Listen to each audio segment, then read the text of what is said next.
being something, being relevant, being something of value starts with you. And when you do that, your employees see that and your customers see that, and people are attracted to that because people don't follow people who aren't going anywhere.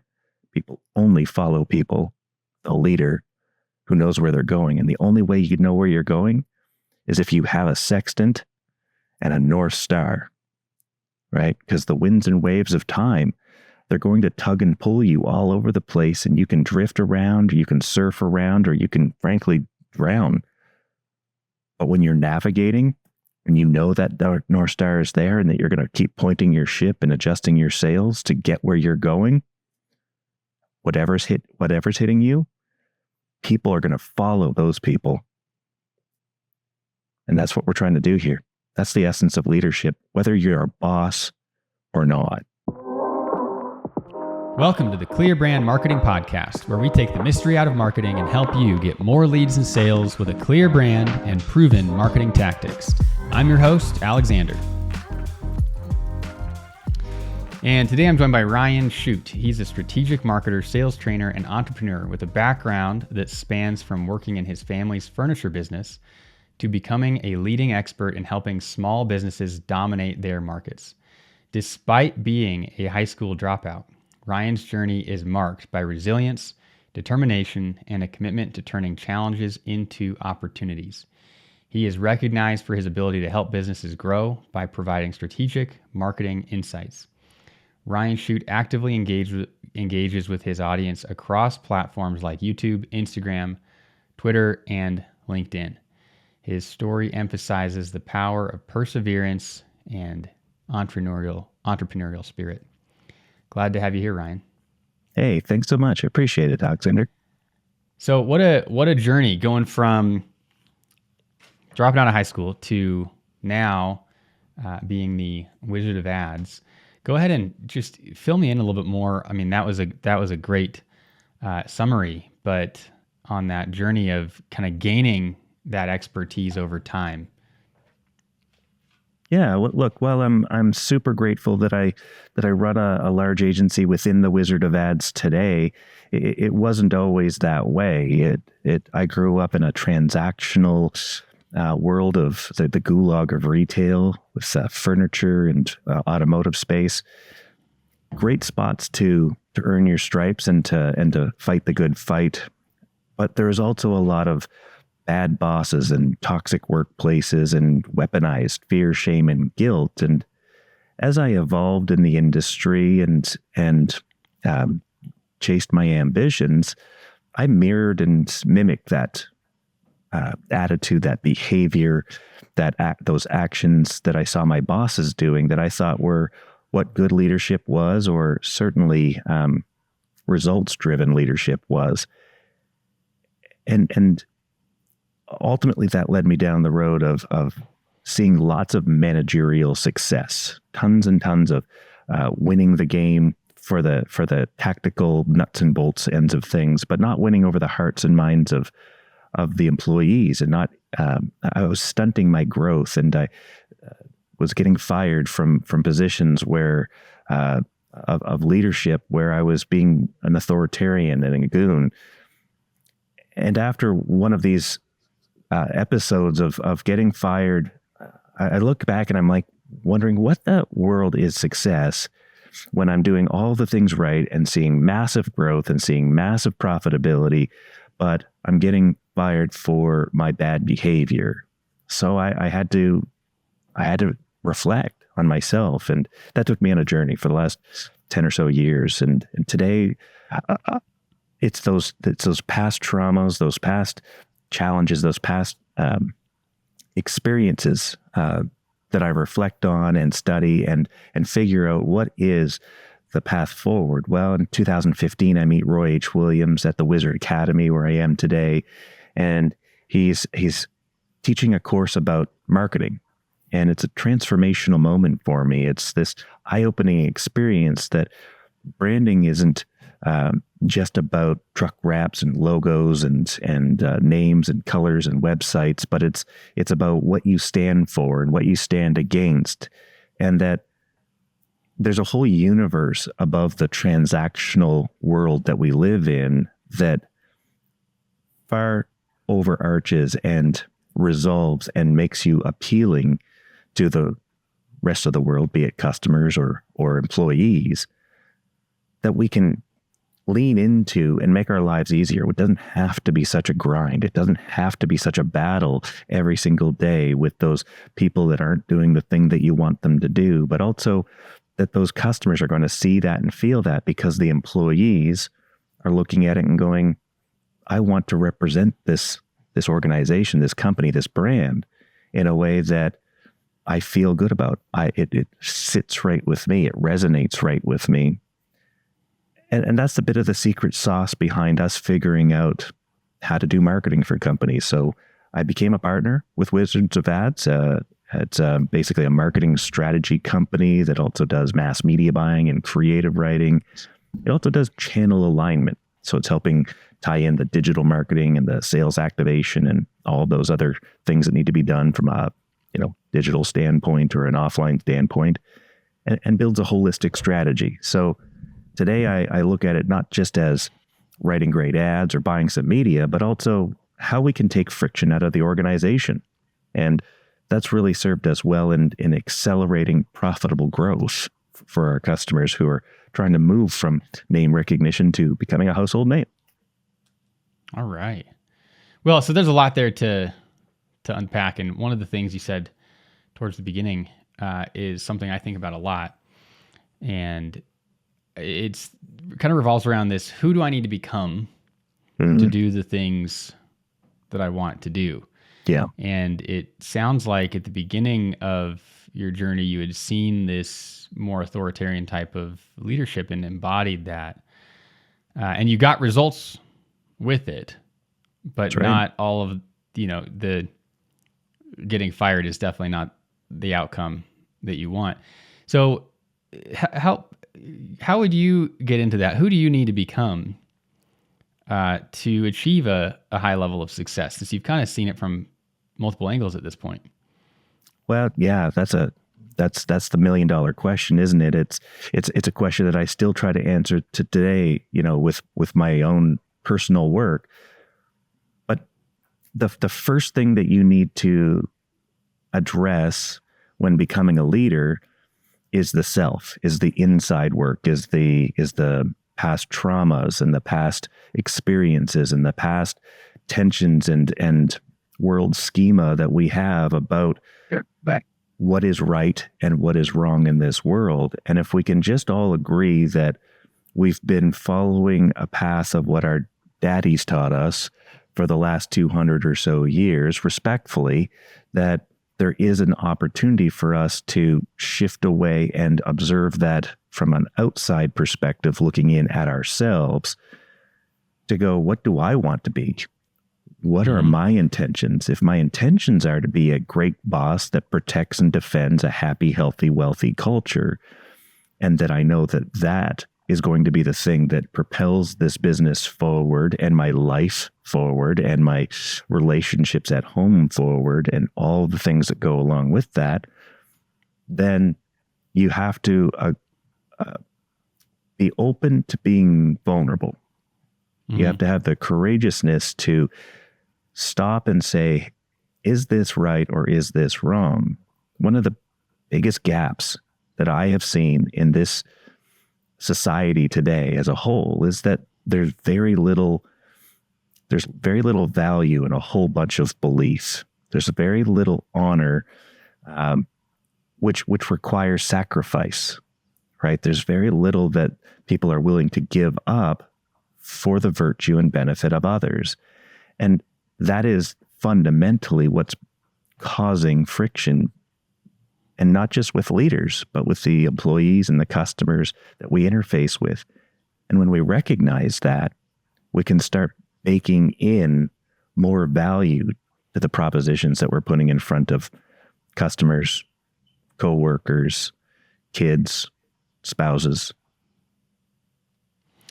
So I think I'm following you, but let's get kind of more, if you can give me an example. One of the things you said is there's not a lot of, I'll say, misremembering this, but there's not a lot of value in a whole lot of beliefs today. Tell me what that means. Like, what kind of beliefs are you talking about, and what does it mean to not have that value? Absolutely. I was going to dinner with my friend Manly Miller, who's a Wizard of Ads partner as well. He's also a pastor in New Orleans. And he said, Ryan, I just want you to know that your beliefs are worthless. And I said, that's an interesting way to start a conversation. I'm looking forward to dinner. Where we're going to go from here. And he goes, well, think about it. Niels Bohr is a Nobel Prize winning physicist. And Niels Bohr said, sometimes the opposite of a profound truth is an equally profound truth.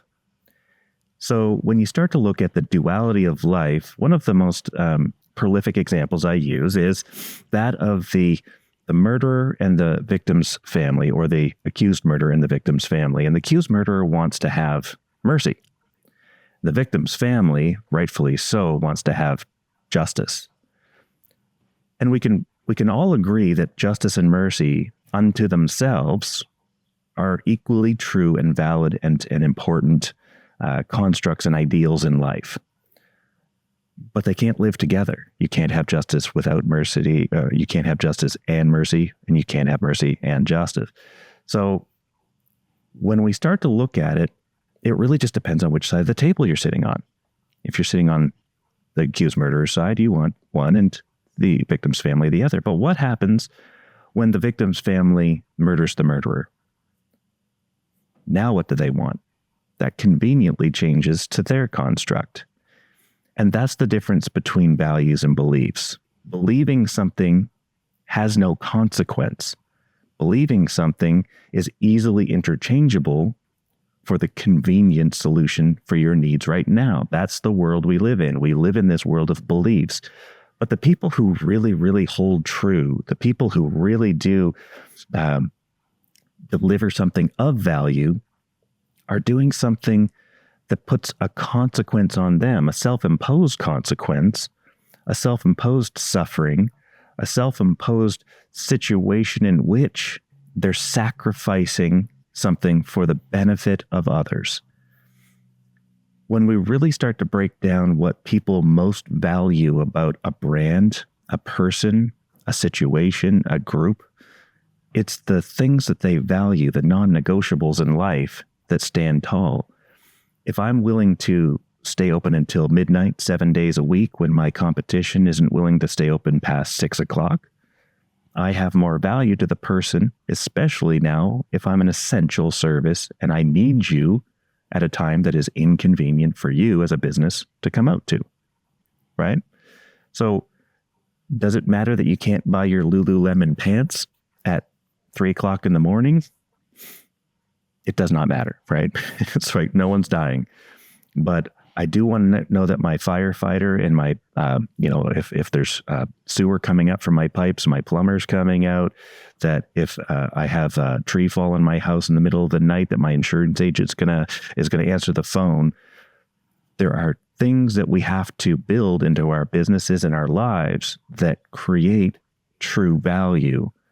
Otherwise, we'll go seek someone who's willing to give us that value. And that's what I mean by the difference between value and beliefs. And a huge lesson that my partner, Manly Miller, taught me that night. That's great. I mean, I always think about, what is practical is kind of the word that I would use. And it sounds like that's kind of this thing that you're talking about, is translating the beliefs that really matter into something that's practical and has that value. And that concept that our beliefs kind of don't matter makes a lot of sense. Yeah. It's a shocking way of approaching it, but yes, that is important to allow us to pattern interrupt ourselves into going, yeah, you know what? My beliefs are interchangeable.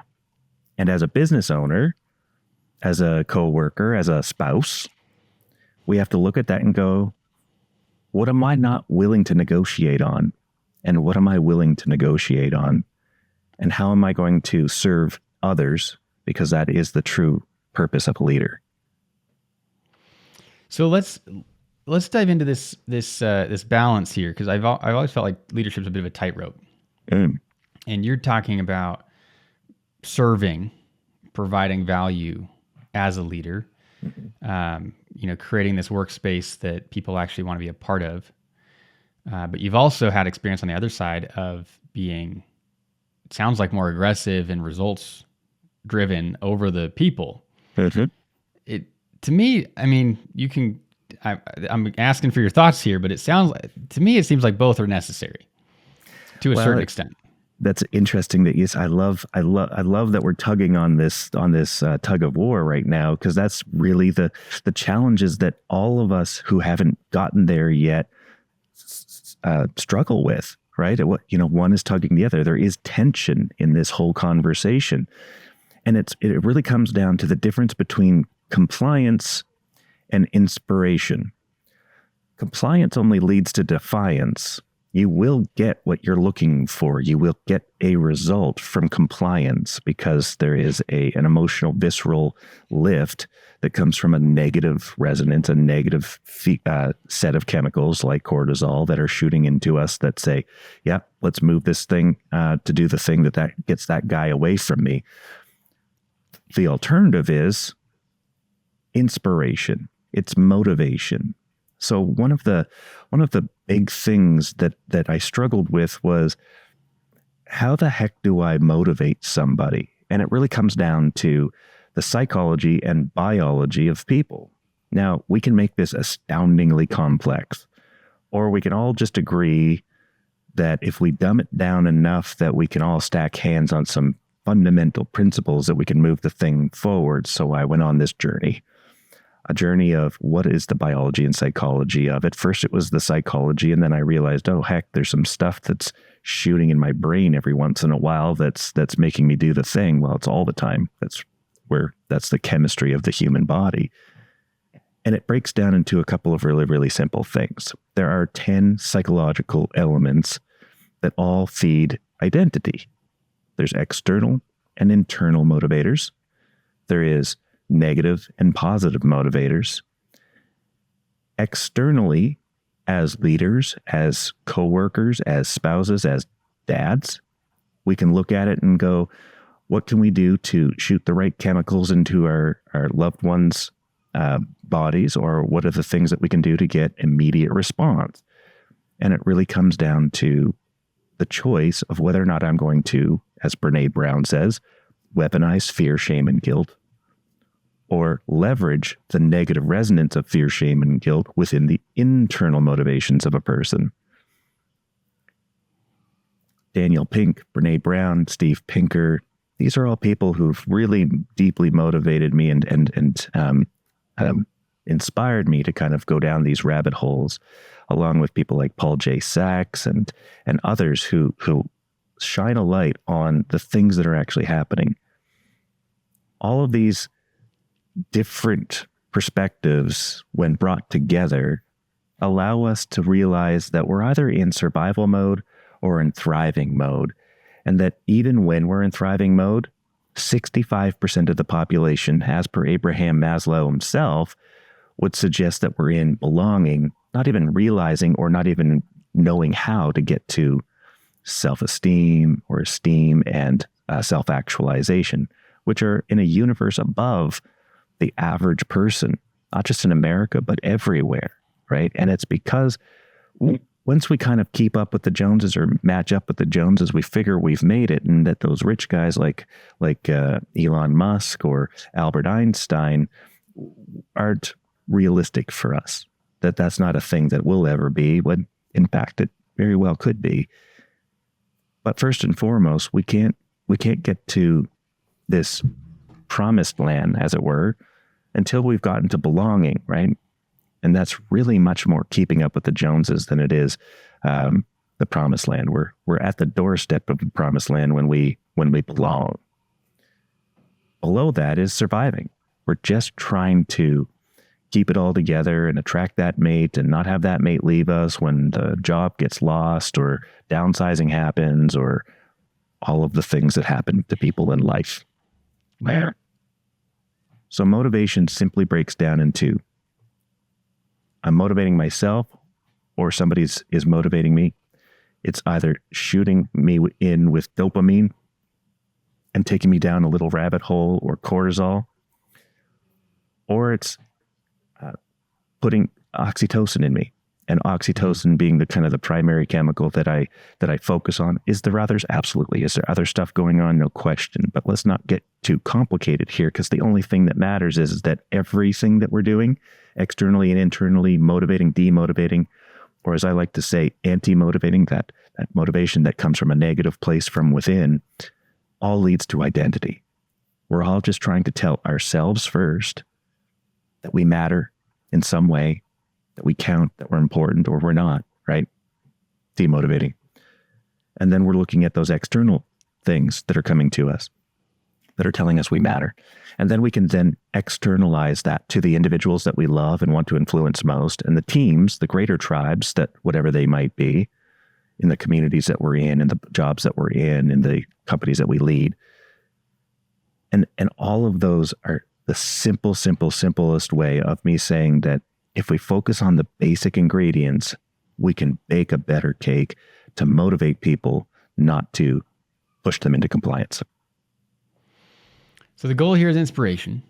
And it sounds like with what you're talking about, a big part of that would be being part of really what you're saying, belonging, right? Being part of something. So there's an inspirational mission can be part of that. You mentioned Elon Musk, and I immediately thought of how there's undoubtedly a good number of accounts of him being a difficult boss, but it seems that the folks who stay in his companies find him to be inspirational and find the mission to be inspirational and something that they want to be a part of. You know, SpaceX, making life multiplanetary. They're actively being helpful in disaster areas with Starlink.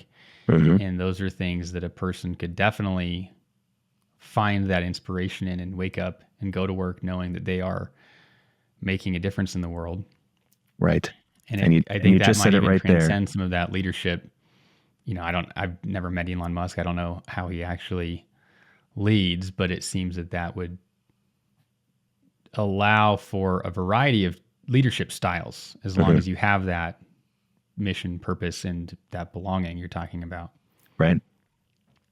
As a leader, he has a vision that is big enough to fit a number of people's visions inside his vision, and they're still going to have achieved all the vision that they ever had for themselves to lead their life of purpose, to give them enough autonomy that they can feel comfortable within the space that they are growing themselves. They want to know that they contributed, right? Autonomy, purpose, and mastery of a craft are the three most fundamental internal drivers of the identity, of the big the big motivator in life is all identity based. Now we get fed that externally through pay, praise, and power. We get demotivated by this disingenuous praise, this taking away somebody's integrity or dignity by diminishing their pay or taking their pay away, removing their power in some way. We also get anti-motivated by the fear, shame, and guilt that we inflict upon ourselves to pull up our bootstraps and get to it. All of that leading towards exactly what you said, Alexander, that they wanted to be a part of something bigger than themselves, that they wanted to be able to say they did it themselves. They wanted to say that they're a part of something that's valuable and that my attachment to that value increases my value, my status, my class, my belief that I'm worth something, not just to myself, but to those that I love and to those that I'm serving. Absolutely. Well, so one of the things I'm curious about here is your approach to sales. Sure. With this in mind, you know, there's a lot of folks out there who, on one side it's still a tightrope. On one side, nobody wants to feel like they're selling. Well, you're selling whether you want to feel like it or not. On the other side is your only job is to make money. Uh-huh. You know, what's your approach to sales? Well, I'm blessed to have had an opportunity to meet up with and spend time and now collaborate with somebody named Chris Voss. He wrote the book Never Split the Difference. A number of people read that book and know that book, and we're doing amazing. That. It is an amazing book, but on first blush of just reading that book, it's about guns and sexy and violence and hostages and all of the flash and glimmer and glitter that goes along with that.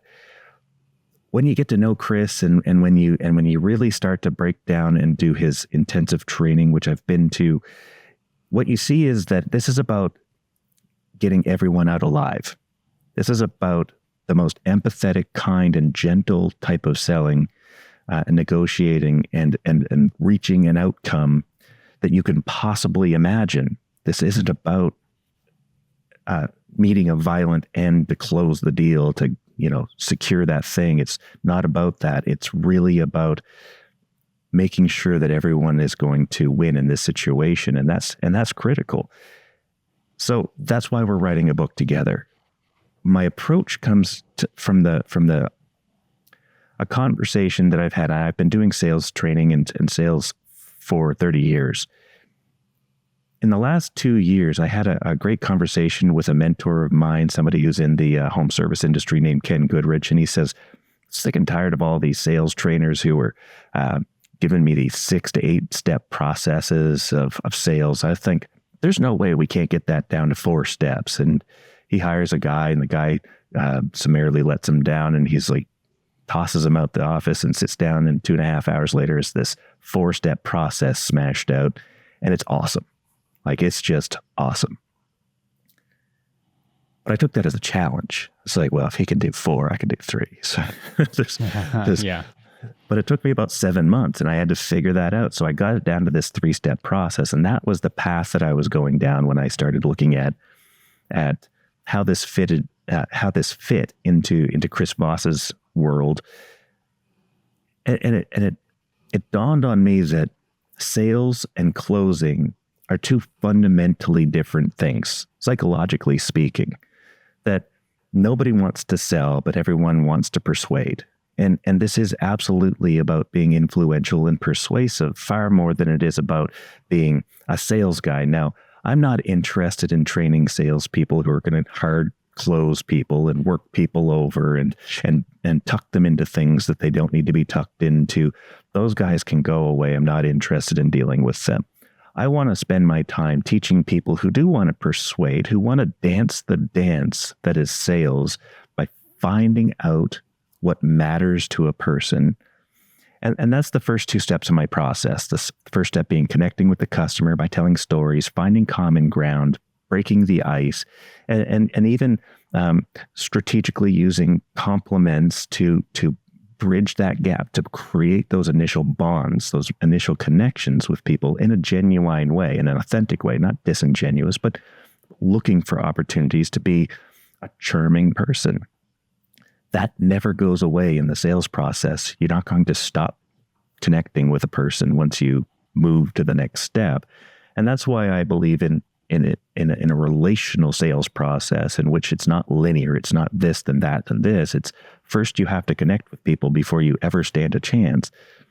In research, what we see is this is called empathy. We empathetically show our vulnerable bits. And those vulnerable bits are the things that allow us to step in and further make the connection. This is why handshakes are a thing that exist. Then we get into the collection stage, and collection always stays the same. It's always the same 3 things. It's the needs of the customer themselves, typically psychologically and perceptually, and then the needs of the environment that you're putting your situation or solution into, and then the solution's needs itself. There's these 3 intertwined buckets that need to be filled appropriately before we can ever presume to know how we're going to solve a person's problem. And the customer needs to communicate with us well, and we need to be smart and eloquent enough to ask the questions that pull out the information that is most relevant and helpful to solve the problem that we're trying to solve. And there's nothing salesy about that, right? This is really just about being a human being, pulling out the most charming bits of who a person is and being your authentic self, and trying to figure something out based off of your subset of knowledge that you've learned about how to solve this problem. And then the switch flips, right? We literally on the wall flip that switch, not into a goon, not into a sales monster, not into this like gross aesthetic, but into a Chris Voss guy, a hostage negotiator, a guy who's trying to get everyone out of this alive, but the job still needs to get done, right? The hostage negotiation isn't over until the hostage is safe, and the hostage taker is safe and resolved, right? The thing has come to a natural, safe conclusion.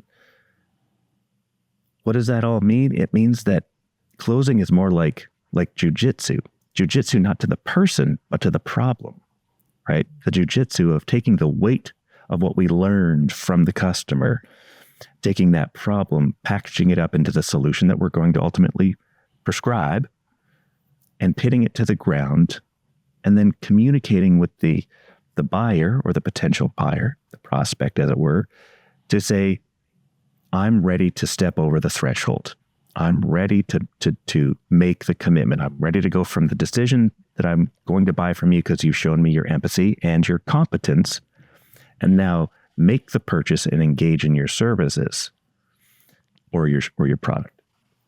And that's the elegance and the nature of where Chris Voss comes in his grandest sense. It's also happening in the sales process.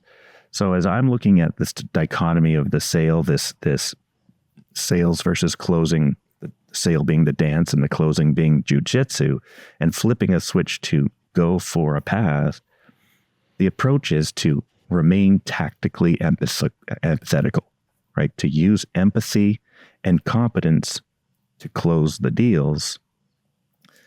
Some people just need to give themselves permission as buyers to buy the thing that we're trying to sell.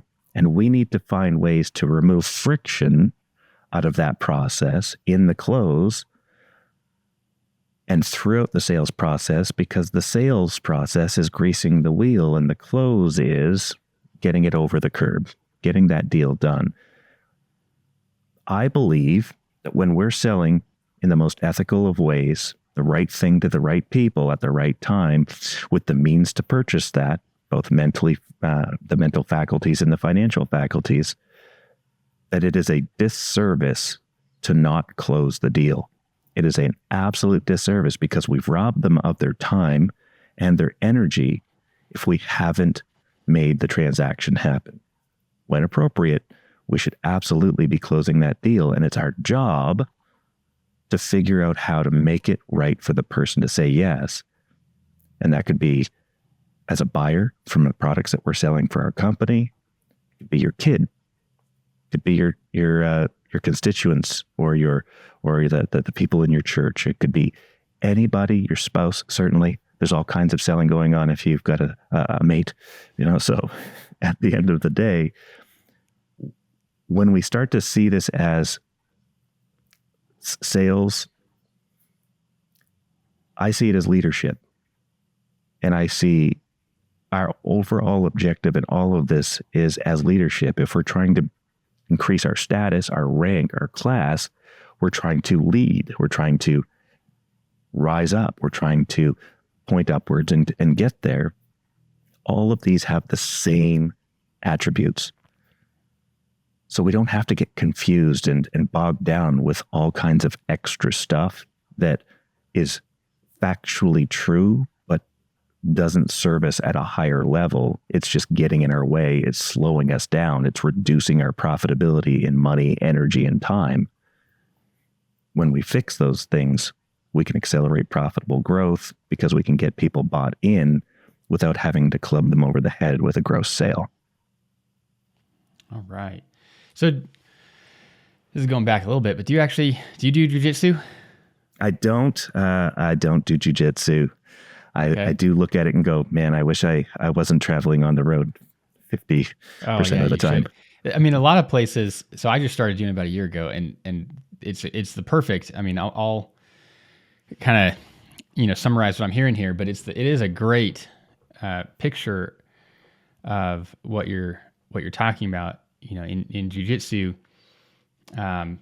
there's these phrases, just like in any industry, but one of them is position before submission. So you want to be kind of gaining points of control, is what they would call it.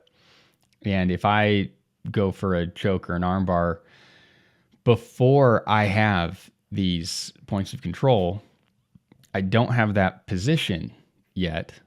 There's no way I'm going to be able to get the submission. So I'm kind of collecting. You're using connecting and collecting and then close. Those are the three steps. Okay. So in this collecting process, that's what I'm in jiu-jitsu. That's what you're collecting. You're kind of collecting additional information, essentially additional points of control. Yes. And I'm not going to go for that close. I'm not going to go for that submission until I have that right position. So it is the perfect picture here. Yeah. If I don't have the right position, they're just going to get out. Right. So in this collecting process, it sounds like after we've made a good connection, I'm identifying these areas that this is a good solution for them, but I'm doing that through questions, discovery. If I'm understanding you right, I'm gaining that position, and then I'm just aligning to close. I'm just aligning, hey, here's the things you need. I've got it. Right. We do this. Is that kind of... You're spot on. Yeah. I think that people go, it's just, I mean, in jiu-jitsu, people go for this submission too soon. That's the problem. That's where that phrase comes from. Yeah. And I've done a lot of, lots of sales calls. I've been sold to a lot of times. And I think sometimes folks come in and they just start their presentation. Right. And it's like, okay, like there's no connection. There's too far of a gap to land the deal because we didn't spend the time up front on connection and collection to justify our stance on close.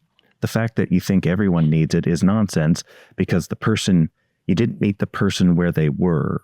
And that's one of the foundational things that I learned in the book Tribal Leadership that's leveraged quite significantly at Zappos with Tony Hsieh. Bless his soul and rest in peace. But this was the exact thing that if we don't meet them where they're at, we're not going to get the sale because there's nobody buying into the rainbows and sunshine aspiration that you're trying to convince them of. If you're convincing, you're selling in the ugly sense of the word. Just like boss can be an ugly sense of the word and management can be ugly sense of the word. There is no ugly sense of any of those. We just attach these positive and negative resonances off them. So that in itself, we have to recognize some leaders think of bosses being bad, and some leaders think bosses as being good, right? They're a badass boss. They're a bad boss. They're, the boss lady boss, right? And others like, oof, you're being a boss right now, which means that you're being a tyrant. So the biggest problem this whole world has, this whole wide world in the world of communication, which is basically pretty much most of your world. I always say 90% of a business is the people that are in it, and people are the wild card. Is agreement on a definition of terms. Let's all just agree on a definition of terms for even a moment to be able to articulate a concept. Because when we do that, we can probably find some common ground to move together towards something. Absolutely. Well, you should do jiu-jitsu. I love it. Even if you're traveling a lot, there's a lot of places most places that I've seen will do like a free week. So you just... I just get free weeks everywhere I go. That's right. Yeah. I haven't paid for jiu-jitsu in 17 years. Yeah, now I'm doing it. You said you did it 17 years ago? No, I said that I'll do it for 17 years before I ever have to pay for it. Right, exactly. Right. Yeah, if you travel enough, sure. All those free weeks. Yeah, it's you're going to get the only thing I've gotten really good at in the last year is getting choked. And that's basically it. Like I'm not it's a long process, but I think just from this conversation, I think you would nerd out. You'd be in the process of getting choked, you'd be like, "This is it," like I this love is it. exactly, yeah. This is what we need to do in our sales calls. I've had a lot of personal kind of revelations like that as I'm thinking about life through the lens of jiu-jitsu. And it's very humbling. It's a very long journey. And so it's good practice at losing, but it's also getting in that headspace to win as well. That's it. You can't win without the loss because you don't know what loss is until you've done it. Yeah. Yeah, absolutely. All right. So we've got the connect, collect, close. I like that. That's a good 3-step. And the collect, everybody should go to jiu-jitsu because suddenly like the collect phase makes it's so clear when you've had somebody on top of you slowly collecting all of your limbs and you can't get out. Right. And then the submission is simple. It's easy. It's the collect process that's the difficult process. That's it. And when I'm a pretzel and suddenly it's like, oh yes. And this person took their time in that collection process. Everybody I think should go do it. And it's pretty safe in terms of martial arts, it's pretty safe. I don't know if you compare it to, sitting on the couch, but it's a good one. Okay. So great sales process there.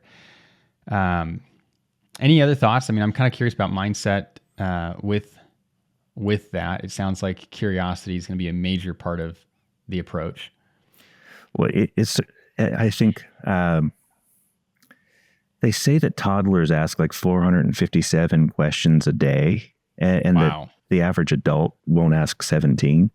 So when you think about that, the dynamics of a toddler versus a grown adult and how much freer and happier and curious a toddler is, it's something to remind yourselves of as you're walking around this world with all of your judgment. And judgment is a survival mechanism. Judgment lives in survival mode. Transactional attitudes, transactional purchasers, transactional ways that we interchange with our spouses, the world as a whole, all live in survival mode. Abundance lives in thriving mode. Gratitude lives in thriving mode. And while we can be grateful and still be surviving, it's a tug towards thriving mode, right? This holds true as we're exploring this whole idea of, if we're going to be curious, we're going to have to allow ourselves to be curious. And that if we're going back to the motivators that matter, and there's 10 major motivators, the linchpin motivator is identity, and there's positive and negative within internal and external motivations, and there is dopamine happening mostly in external motivation, and there's mostly oxytocin happening in internal motivations. Autonomy is that great big thing that we need to think about. We want to know that we did it ourselves, that we're standing on our own 2 feet, that you don't need to micromanage me. You don't need to stand over me. You just need to let me do my job. But a lot of bosses will say, well, I can't let them do that because they don't do their damn job. And they don't do their job because you're demotivating them. You're taking away their dignity, or you have taken away their dignity, and now they are responding to you with defiance. So as a boss, look at what you're doing and ask yourself the question, have I actually given these people empowerment, or have I not? And this has me go back to a thought around mission statements, which are stupid in 99.9% of businesses. And they're stupid for something different than a lot of people will immediately have thought. And if they're still listening, then what they get to hear is what I actually think.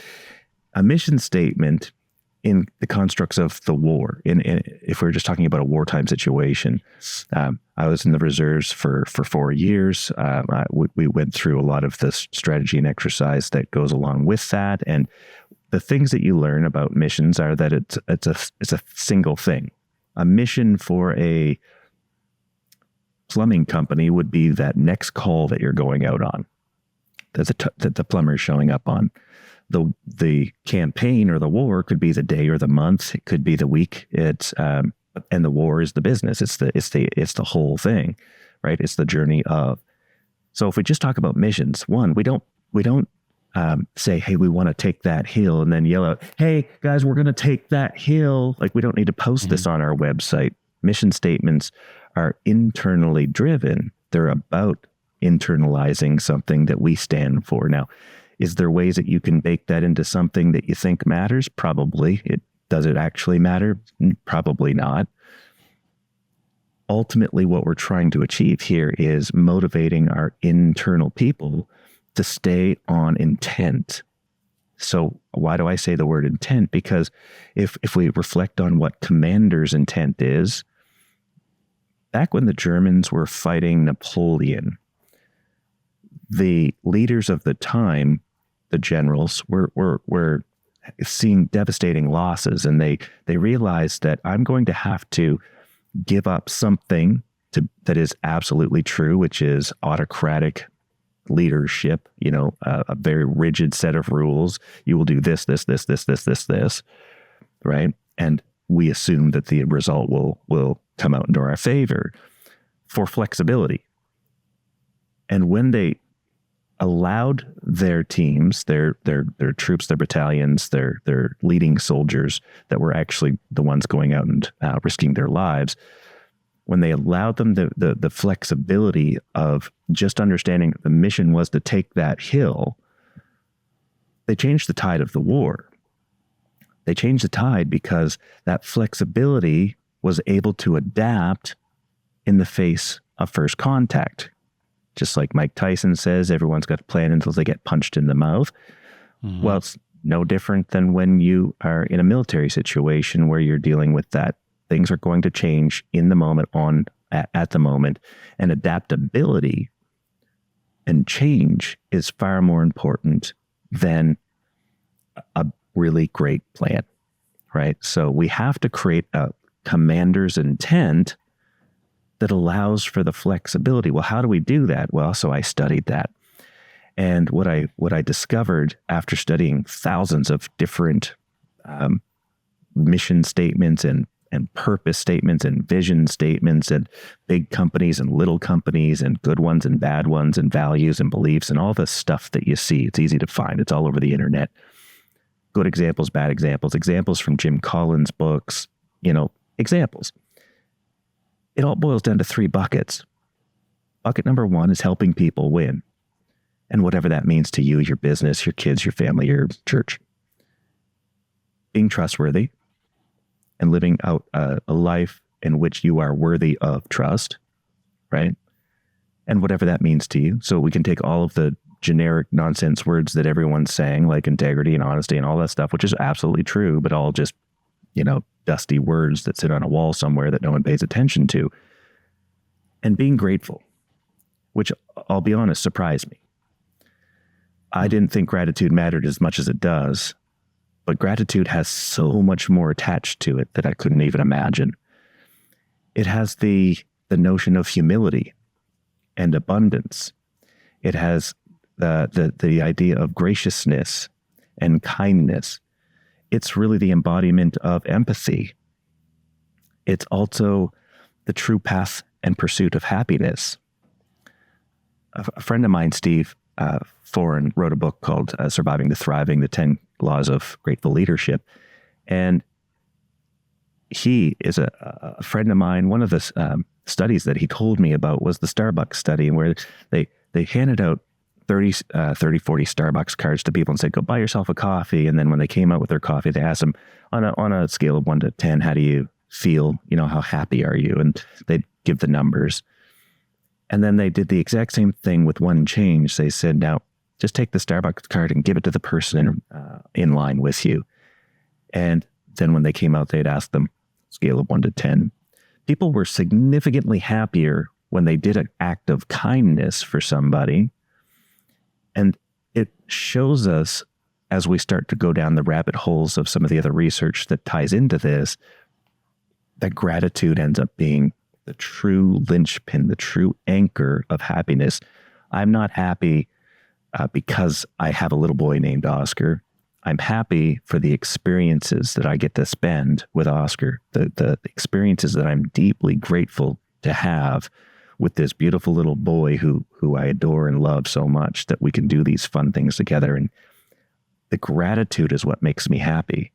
It's not the actual things or acts.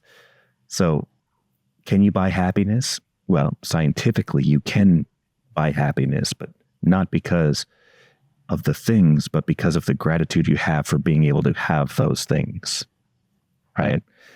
Does it have to be material in nature? No. Some of the happiest people I've ever met have no money at all, but they found happiness because they're so grateful for the things that they do have and the life they get to live.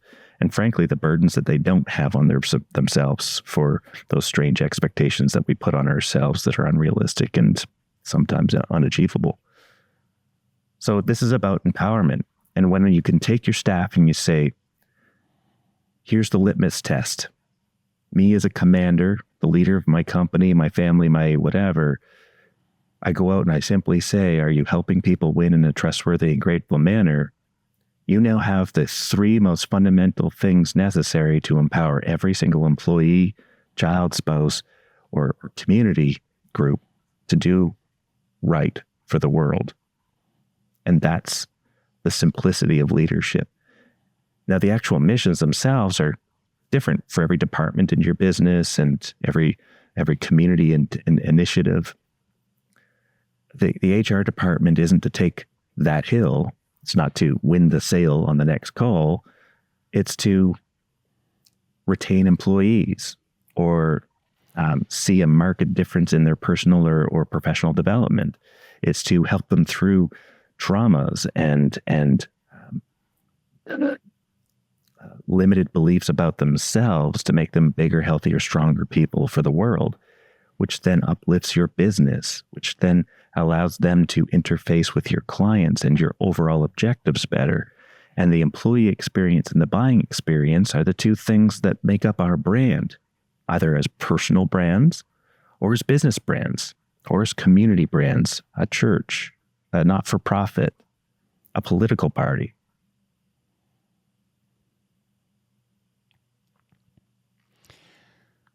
So in there, you'd said you have the three main things, and it sounded like the phrase you'd said before that was, are you helping people win in a trustworthy and grateful manner? Yeah. So tell me just what those 3 things are for this grateful leadership. Those 3 buckets represent all of the things that I looked at were able to be tucked into one of those or a multitude of those 3 buckets. When I'm helping somebody win in my business, what does that mean? Well, one of the things that helping people wins means that if I have what they need to buy, that I have an obligation to help them win by buying it, by closing the sale, right? That's a way to help them win, right? Anything else is a conversation, which is just stealing their money and time, right? But when I trade their money... So is this bucket basically helping people is kind of the title of this bucket? Helping. Okay. The action of helping, yes. Then the second action is being trustworthy. And the third bucket is living gratefully. When we have these 3 buckets and we take the actions and behave in a way that serves people at the simplest levels, but at the highest of levels, that's when we can trust our employees. That's when we can empower our employees. That's when the employees internally feel autonomy. Autonomy being one of the 3 primary motivators of identity. Mm-hmm. If you want your employees, I'll give you an example. I'm in an HVAC company, an air conditioning company, in a large city in America, and I had given the same training to the sales management team there. And we're doing our daily thing together. We're having a conversation, and one of the CSR team comes in, and she goes, "I just wanted to let you know that we took care of Mrs. Jones, and we did this, and we did this, and we did this, and this is how we helped her win, and this is what we did to make sure that it stayed trustworthy, and this is what we did to show our gratitude and be grateful in the moment." And he goes, "Super, thanks so much." And she had spent a little bit of money to do that, like she had just did it. She was just telling him that she had done it. And this is what I had trained them. Like I'd given them, I said, for that particular team member, she had $500 that she could spend without question, without having to go seek out somebody else. And she hadn't spent that much. I think she might have spent less than $100 in that situation. And she closes the door, and I say, "Does that happen? Does that happen often?" He goes, "Oh yeah, like 3-4 times a day now." Right? It's when I was able to, and I have bracelets for them and everything. Like when I got them set up to be able to just go and do the thing, I don't have to worry about anything anymore. Like it's saved me hours a day of chasing things around and being on phone calls and all this stuff because they're just able to handle it. Well, does that person feel as a coworker and as an employee, as an empowered, appreciated person? Absolutely. And when he goes, "Oh, thank you very much," and she goes out the door knowing, I just did a good thing for that person. We're filling that person's bucket. We've just elevated that person's status, mostly in themselves, but also as that respect that we have within our tribe, the company that we work for. These are the things that we're trying to create in businesses so that our marketing is better. I make money, I get paid for doing marketing. But if I can make the whole world better inside that organization to get out of their own way, to grow faster, I grow with them. We get paid on a performance base in our marketing arrangements, our agreements. So it certainly served me to do that. But why wouldn't I, right? To serve people at the highest level, we'll all win. We'll all accelerate profitable growth when we do what's right for people. The question is, what are the ingredients to doing right? Okay. So these are the parts of those ingredients. So the being trustworthy is such an interesting one to me. Being trustworthy as one of these 3 buckets. Why is that? Like, of all of the things, you've boiled it down to 3. It's just so surprising to me that that's kind of a top 3 item. I mean, it makes sense because you're being internally consistent and coherent, right? But it's still interesting. It's the top 3 list. Let me approach it from maybe a different angle of approach than most people would talk about this in. Mm-hmm. One of the things that we see in home services, in HVAC and plumbing and electric companies, garage door companies, is a club membership. And in the club membership, we have all kinds of perks and front of the line service and all of those things. And part of it is committing to a couple of visits a year to go out and do maintenances. Well, one of our larger organizations who had under 10,000 club members, they were looking at it and they were going, are we actually serving these people? Because for some reason we're selling 3 and losing 2, and it's just this constant scramble to get it. And when they looked into it, what they found out was anytime a person booked a maintenance call between May 1st and approximately October 1st, that they were getting bumped every single time a profitable opportunity came through, or replacement, or a service demand, a call where there's no heat or no cool. And then the maintenance, because it was literally a loss leader, it was costing the money to go out, they would say, well, we'll just bump you guys and get to you later. Well, the customer had taken time off work. They had been inconvenienced. They had made this appointment with the assumption that you were going to keep it, and then they summarily get bumped. When that organization recognized that they were actually treating their most loyal customers as second-class citizens, they made a fundamental shift in the way that they approach things, and they stopped doing that. When they stopped doing that 5 years ago, with under 10,000 club members, today they have over 42,000 club members, because they were acting and being trustworthy. They said they were going to do. These people paid them a club membership price to not get abused, not to get abused. And even though you've made a promise to somebody that's costing you money, that's the foundations of the difference between belief and value. I'm not delivering value to you if I just change my mind when I believe I could make more money and benefit myself. I absolutely provide value when I do something that hurts me in relation to that. So looking at that story, I was thinking about it and going, gosh, there's got to be a better way. So I came up with the anti-guarantee. And the anti-guarantee states this right on the front page of the website. And the anti-guarantee is a promise that you're making in the negative.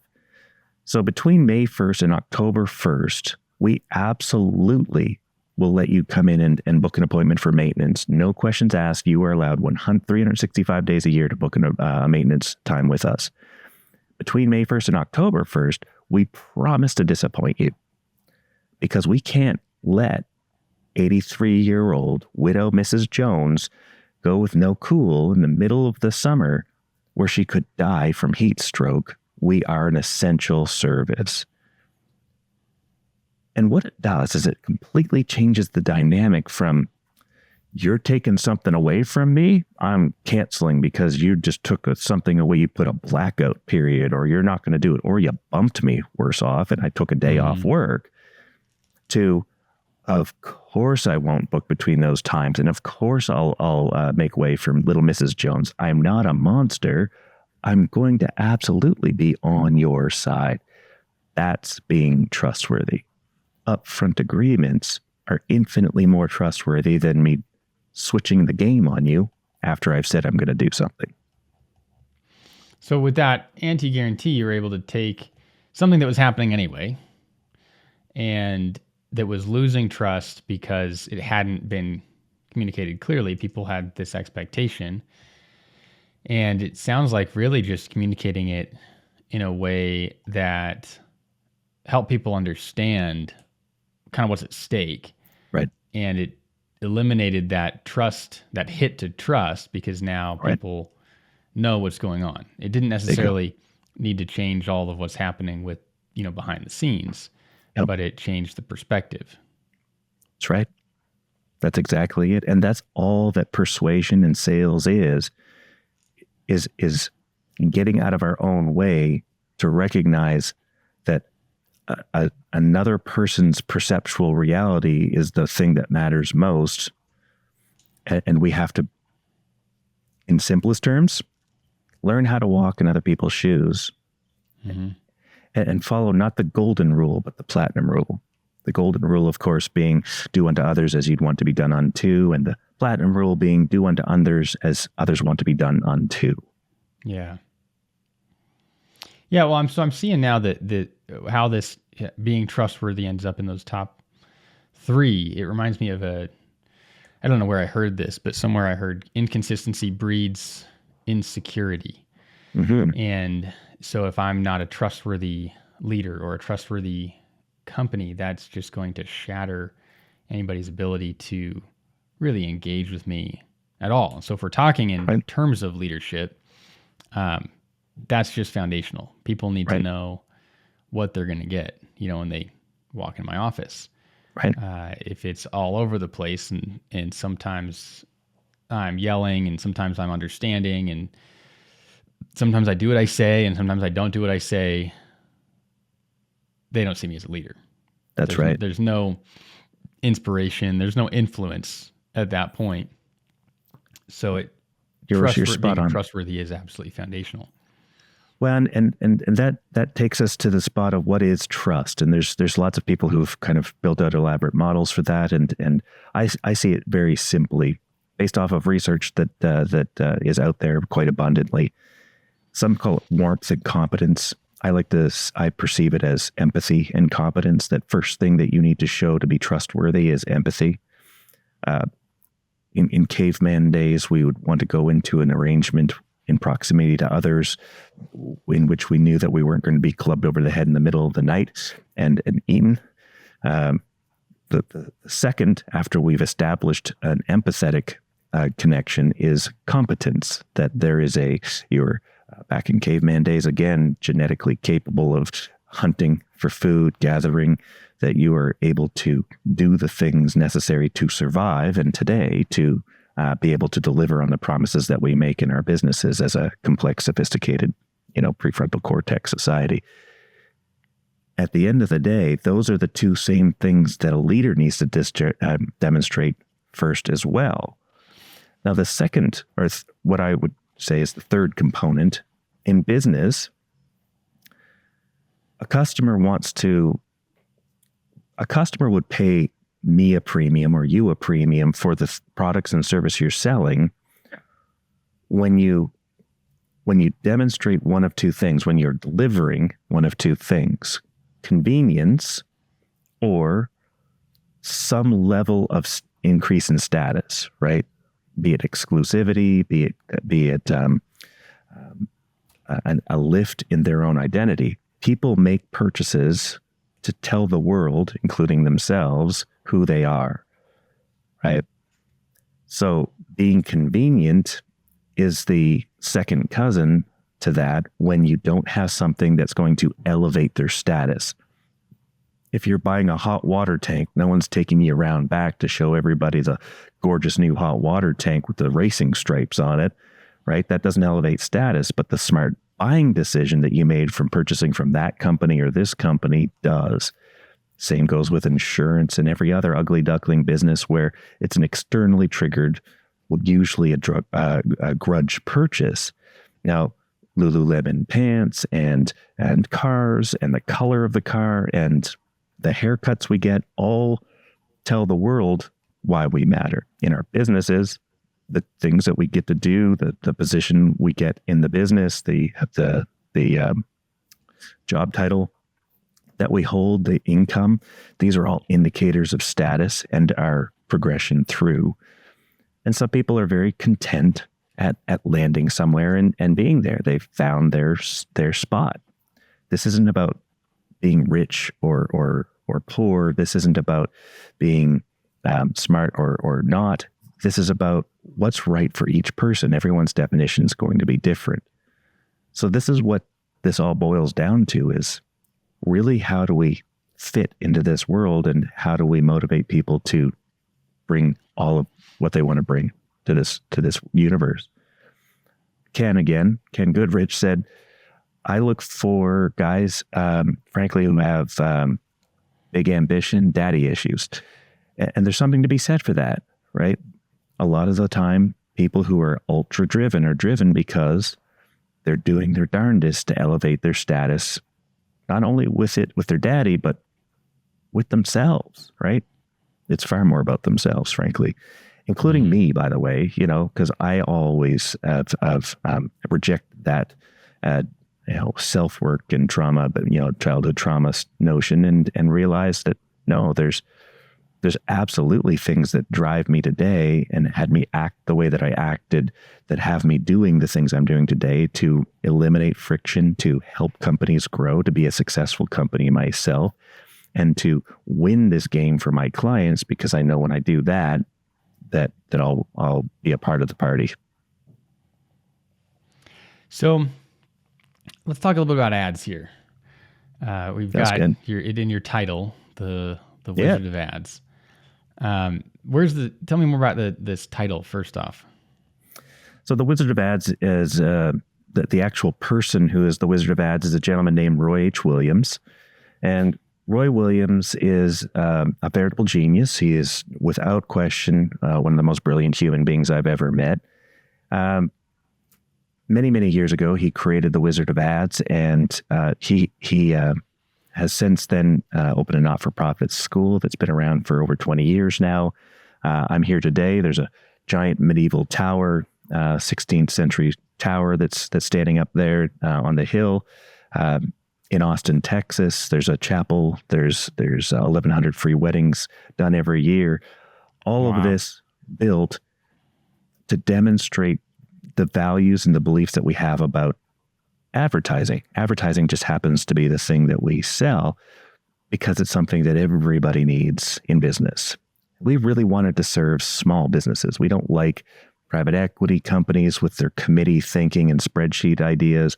We like brave individual business owners looking to stand 600 feet above the competition, reject the standard notions that are out there today about marketing, a lot of them driven by data that's red herrings and vanity in nature that don't actually serve at the highest levels, and miss all of the important bits to get to the outcomes and end results that you can measure.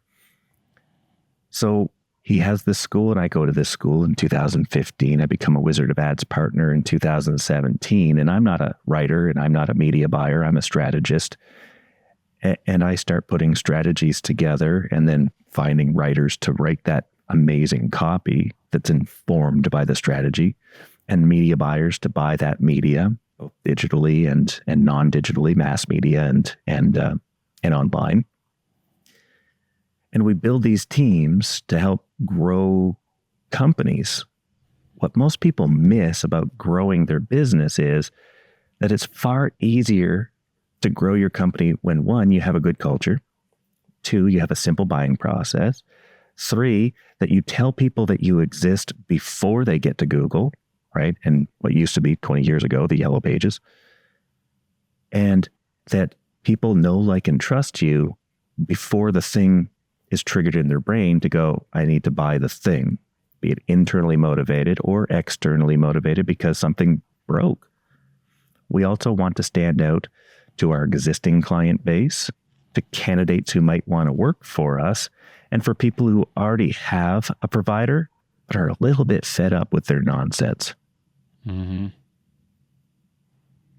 So it sounds like ads is, I mean, you said every business needs it, which I agree with, but it's also a way to get into people's companies and help them just be a better company. Well, it is a conduit, indeed. Yes. As I walked this road with Roy in the 2017 through 2019, pre-COVID, the roads that I was walking down, I was going into all of these organizations from a sales perspective to see what I could do operationally to just kind of like, what's wrong with your sales? Why are your closing ratios where they are? Why are you, where's the gaps? And what I saw was a whole bunch of things that they weren't doing. Things like curating their inventory and their prices. Things like not setting up finance and payment options correctly. Things like really atrocious brand aesthetics that went beyond truck wraps and logos and websites. Everything down to the nuance, the uniforms, the demeanor of people, how they're answering their phones. All of these things, the people that were complaining about their staff being imbeciles when their staff clearly weren't imbeciles, but clearly the leaders were relatively abusive, in a lot of ways, because that's all they know, right? So mm-hmm. I don't blame the bosses, but I do hold them responsible. And I knew quite quickly within that first 2 years that I wasn't going to solve this problem by training their staff how to be sell better. That the only way to solve this problem was to get leaders right first. If leaders weren't going to lead, there's nothing that you can do to see them succeed. You could put all kinds of stuff into place, and if they just go, yeah, but we're going to do it my way, or I fired Jeff after 3 weeks because he just wasn't performing, maybe we consider a different approach here to solve these problems. So it started to work on transformational work. It started to work on that stuff. Now, was I able to continue bridging into those deep consulting jobs? No, I'm scaling a business. So I start selling Wizard of Ads, the service, and getting into a lot of people's space, and then providing what I'm doing right now at this stage for free to individual clients who call up and say, I'm facing this problem. On the internet, of course, doing podcasts and serving people through social media. who very often call me, and I'm always open to having a conversation with people to help them, whether they're paying me or not, is not really consequential, because ultimately people who choose to engage us in their marketing are the ones who are seeing these significant gains and growth and battling these challenges and getting out of their own way. And if I can provide that value for them, we can accelerate that growth, but we can also accelerate the profitability as we remove expense. A huge expense being, of course, attrition, losing staff for no great reason. Attracting staff is way easier when you have something attractive to show them. So marketing is far too important to be left to the marketing department. And that's just genuinely my core belief. It's also David Packard's core belief of Hewlett-Packard. And that inspired me into thinking about what is the holistic solution here. And it's about having these conversations. Now, as to whether or not you solve them right now, I point them towards various solutions that can help them solve different problems. Having conversations about their mindset and how they might approach a problem. But then it seeps into all of the things that make it easier for them to sell stuff. Because it's one thing to get leads, it's a whole other thing to maximize the yield of that sale. If we're only selling at a 40% sales yield, that means that that customer could have been sold a better solution or more robust solution, still ethical, still moral in nature, but a healthier solution to fully satisfy their needs at the highest level. And those are great opportunities. The same thing goes for things like club memberships or bringing in new clients for an insurance company or new clients for a law firm. It's one thing to have them. It's another thing to serve them. And our biggest challenge in the service industries are always going to be capacity. There's only so many hours in the day. How can we reduce the amount of time and effort put in, but maximize the result, bringing up your profitability because you're able to ask more for the same thing that everyone else is selling? You're now delivering convenience and exclusivity, depending on the product or the service that we're selling, the thing that a person will pay you more for. And that's the pure essence of branding. Branding is about when they know you more. You pay way more for Nikes than you do for Asics, and you pay way more for that fancy restaurant for those cocktails than you do for McDonald's. And there's a reason why you are willing to give up more money for essentially the same thing. You could make those cocktails at home, but you wouldn't be enjoying the experience. And that's what this all boils down to, the human experience, be it your employees, be it yourself, be it your customers, or your family. So is that kind of, I mean, you're talking pretty broad here. And one of the things you'd said was that marketing is too important to be left to the marketing department. Is that kind of, it sounds like you're saying it really seeps into everything, but why don't you clarify that statement a little bit? Well, if we all agree that people represent 90% of any business, in so much as they're the ones who are going to be communicating positive and negatively, getting the sale, not getting the sale, producing the thing in the first place, and building the systems and whatnot to make the whole thing come together and happen. And that people are the wild card predominantly because of communication, and communication is hinges on positive and negative motivations of a person to do a thing or not do a thing. Then why wouldn't we put most of our effort into orienting the whole solution around people, not processes? That the process should be there to support it in the simplest of ways so that people can get through it faster, more efficiently, easier, more productively, and cut out the clutter that's causing problems, right? A lot of the problems that are created, or we're focused on one thing because of a knucklehead factor. Somebody's done something once that was outside of the norm. We have to build a whole thing around it. We don't actually have to build a whole thing around it. We just have to trust that most people are intrinsically good people and that we're going to do a good job if we do a good job, right? That defiance comes from the times when you're demotivating people. And that includes customers as much as it includes employees. That includes your kids as much as it includes your spouse or your next door neighbor. Mm-hmm. So if you run a good company, it sounds like we're really just attracting better customers. We're eliminating a lot of headaches internally. There's no need for this bureaucracy. And that's kind of the core tenet that I'm hearing here, is it really starts kind of at the heart, at the core of the company itself. It starts with intent, and then moves through that with how well we communicate our intent in the simplest of ways, and not just with our customers and our employees, but with ourselves, reconciling it within ourselves and standing for something, which means by virtue of that exact fact, standing against other things, by picking the things that you're willing to take consequence for and operating with a duty of honor. Being something, being relevant, being something of value starts with you. And when you do that, your employees see that and your customers see that, and people are attracted to that, because people don't follow people who aren't going anywhere. People only follow people, the leader, who knows where they're going. And the only way you know where you're going is if you have a sextant and a North Star, right? Because the winds and waves of time, they're going to tug and pull you all over the place, and you can drift around, or you can surf around, or you can frankly drown. But when you're navigating and you know that North Star is there and that you're going to keep pointing your ship and adjusting your sails to get where you're going, whatever's hitting you, people are going to follow those people. And that's what we're trying to do here. That's the essence of leadership, whether you're a boss or not. I love that.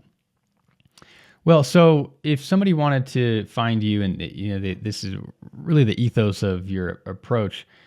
Let's say they like this, and they're like, "Hey, let's get some ads from Ryan." Where would they find you? Two easiest spots, three, I guess, if you think about social medias, ryanchute.com.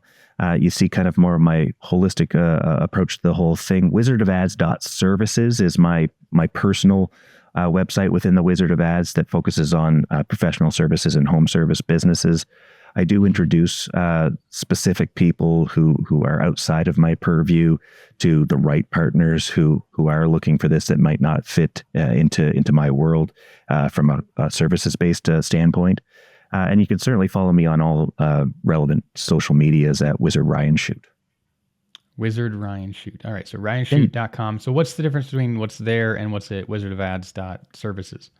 So the big thing at wizardofads.com or .org, where all of the partners are, is that they serve all kinds of industries. They serve startups, they serve tech companies, they serve retailers, they serve other organizations where I haven't decided to hang my hat. And while I know who's who in the zoo, and I can put together the right connections for people, if you do choose to reach out to me or want to talk to me about things that fall outside of the core group of Wizard partners, not all partners believe in what I believe in or stand for what I stand for, and that's okay.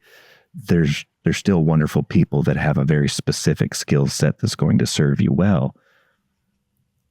I've decided that I want to be this for people, and that I want to serve people in this way, and we all have those choices to make in life. So if that resonates with you, don't hesitate to get in touch. It's ultimately conversations I love to have and things to explore. And there's people who do within the partner group, have things very much that stand for the same things I do. And finding the right fit is astoundingly important for me. All right. So what kind of services do you offer at ryanchute.com? At ryanchute.com, we're really just about to roll out the context around the two books that I'm writing. One with Roy Williams himself around the concepts of frictionless business and getting out of your own way. And we're also just entered into an agreement with Chris Voss, and we'll be writing a sales book that follows the same constructs and concepts, but also working in, of course, all of the never split the difference concepts and how they all fit together from that standpoint. From there, I'm probably looking at what do we build out to satisfy the questions that are going to come up from those books and some of the things that people are wondering about from this phone call, where they can tap into some of those more deeper conversations about how it applies to them and how they can actually look at the 12 different constituent parts of their business that can reduce friction. All right. Well, and that I've been working on personally applying Never Split the Difference to sales. So I think having a book specifically around that's going to be amazing. Yeah. I'm very excited about that. Yeah. Awesome. So those are the places to find you, and then on social media as well. Awesome. Well, thanks for being here, Ryan. I really, really appreciate it. I'm very grateful for the opportunity to chat with you. Me too. All right.